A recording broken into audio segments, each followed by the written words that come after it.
हवा धोकादायक, गोवंडीतील हवेचा निर्देशांक पोहोचला 230 वर. मराठी शाळांच्या मुद्द्यावर 18 डिसेंबरला मुंबई महानगरपालिकेवर मोर्चा. मराठी शाळांच्या मुद्द्यावर मराठी अभ्यास केंद्रांचा कृतीशील कार्यक्रम. मराठी अभ्यास केंद्रांचे अध्यक्ष डॉक्टर दीपक पवार यांची घोषणा.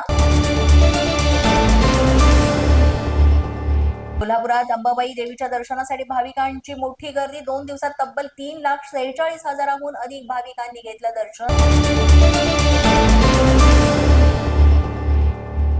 सोलापुरात ऊस दर जाहीर करण्यासाठी स्वाभिमानी शेतकरी आक्रमक. तर सोलापुरातील लोकमंगल साखर कारखाना स्वाभिमानींच्या पदाधिकाऱ्यांनी बंद पाडला. छत्रपती संभाजीनगरमध्ये महानगरपालिका निवडणुकीसाठी शिवसेना सज्ज. शिवसेनेकडून 3 समित्या जाहीर.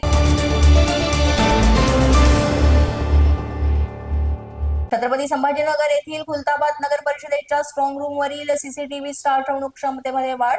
निवडणुकीची मतमोजणी होणार 31 डिसेंबरला.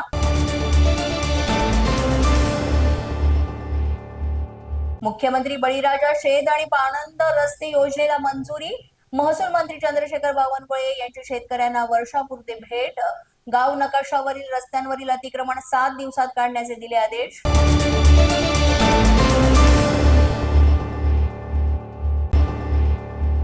छत्रपती संभाजी नगरपालिका निवडणुकीसाठी आज अंतिम मतदार यादी जाहीर होणार. प्रारूप याद्यांवरील 7,567 आक्षेपांचं निराकरण.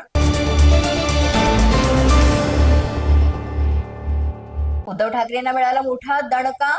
तेजस्वी घोसाळकरांचा ठाकरेंच्या शिवसेनेला रामराम. ट्विट करत ठाकरेंच्या शिवसेनेला जय महाराष्ट्र. त्यानंतर भाजपमध्ये केला पक्षप्रवेश.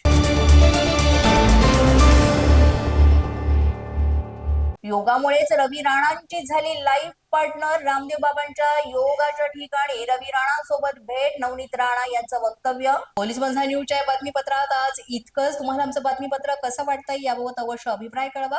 यासाठी पोलीस माझा न्यूजचं युट्यूब चॅनल सबस्क्राईब करा. तसंच आमचं फेसबुक, इंस्टाग्राम आणि ट्विटर अकाउंट फॉलो करा. अधिक माहितीसाठी आमच्या www.policemazhanews.com या वेबसाईटला भेट द्या. आमचे अधिकृत प्रतिनिधी व्हायचं असेल तर स्क्रीनवर दिलेल्या क्रमांकांवर आजच संपर्क साधा. आजच्या बातमीपत्रात इतकंच. पुन्हा भेटूया पुढील बातमीपत्रात. तोपर्यंत पाहत रहा पोलीस माझा न्यूज.